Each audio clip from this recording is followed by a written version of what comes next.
Mesdames et messieurs, bonsoir. Nouvelle édition Flash Info. Kinshasa, 20 juin, l'opposant au régime Tshisekedi Fakonde a été arrêté ce mardi 20 juin dans la capitale congolaise, affirment plusieurs sources. Pour l'instant, les informations en possession indiquent que cet opposant est revenu d'un deuil et son véhicule a été arrêté par des hommes armés. Selon certaines indiscrétions, la raison de son arrestation serait l'atteinte à la sûreté de l'État. Guerre à l'Est, les opérations M23 sur les sols congolais conçues et pilotées par James Kabarebe selon le groupe d'experts des Nations Unies. Le groupe d'experts des Nations Unies apporte de nouvelles preuves de la présence de l'armée rwandaise sur les sols congolais. Dans son rapport transmis depuis le 13 juin au Conseil de sécurité, ici de nouvelles sources pour étayer ces affirmations. Il dit c'est basé sur les témoignages de diplomates et de témoins oculaires.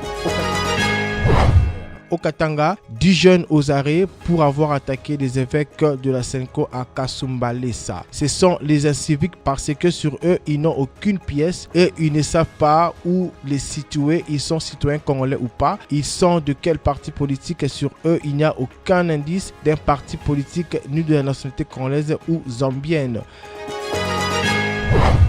Affaire Matata Ponyo, le Sénat n'a pas pu autoriser une nouvelle fois des poursuites estimant que l'ancien Premier ministre n'a pas encore recouvré ses fonctions des immunités et il est à la disposition de la justice. Près de 2 ans après, le procureur général près la Cour constitutionnelle Jean-Paul Mukolo a une nouvelle fois saisi le bureau du Sénat pour solliciter l'autorisation d'instruction judiciaire à charge du sénateur Matata Ponyo. Il justifie sa démarche par l'existence de faits nouveaux contenus dans un rapport d'inspecteur de finances, membre de la commission de contrôle sur la gestion du parc agro-industriel de Bukangalonto.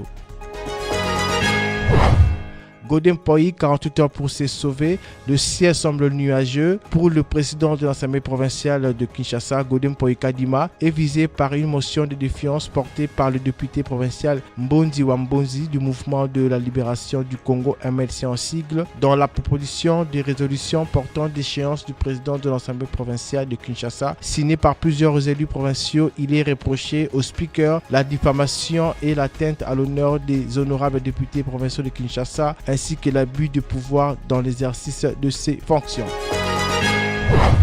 Le candidat malheureux à la dernière élection présidentielle, Martin Fayulu, a annoncé que son parti politique SID ne présentera pas de candidat à tous les niveaux si le fichier électoral n'est pas refait, informe le quotidien. Dans ces tabloïds, il est dans le droit de l'opposant Martin de refuser de participer aux élections. Il n'est pas d'ailleurs le premier à le faire. Le parti actuel au pouvoir, l'UDPS, l'avait fait en 2006, mais cela n'avait pas empêché la terre de tourner, a-t-il dit le député Adolphe Ndombasi. Cannes 2023. Le président de la République promet d'être au stade pour assister au match opposant l'équipe nationale de football à celle du Soudan dans le cadre de la dernière journée des éliminatoires de la prochaine Coupe d'Afrique des Nations. À l'issue de la 5e journée, la Mauritanie a 8 points, la RDC a 7 points, le Gabon a 7 points et le Soudan a 6 points. Merci mesdames et messieurs d'être fidèles et de rester toujours sur votre chaîne Studio ITL et la radio www.radiotélécom.com. J'ai dit merci.